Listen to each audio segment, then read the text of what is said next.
हम मीनू झा प्रणाम करै छी समस्त मिथिलावासीके। एकटा समदाउन लऽ कऽ उपस्थित छी। आशा करै छी अहाँ सबके नीक लागत। धन्यवाद। जय मिथिला, जय मैथिली। कौने नगर सँ अयलै तपसिया, अयलै तपसिया,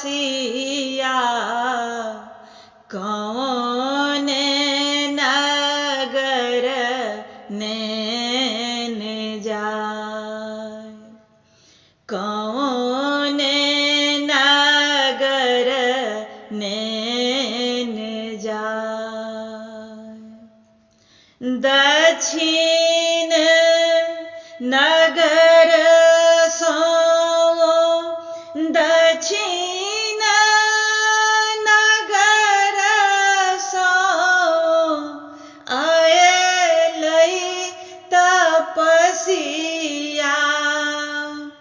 अयलै तपसिया, पश्चिम मुलुक नेन जाय, पश्चिम मुलुक नेन जाय। आमक डारि पर बाजय कोइलिया, बाजय कोइलिया, धिया के जनम जूनि दे, धिया के जनम जो, धिया के जनम जो, दिहहु विधाता, देबहु विधाता, लिखि देब सहो दर भाय, लिखि देब सहो दर भाय।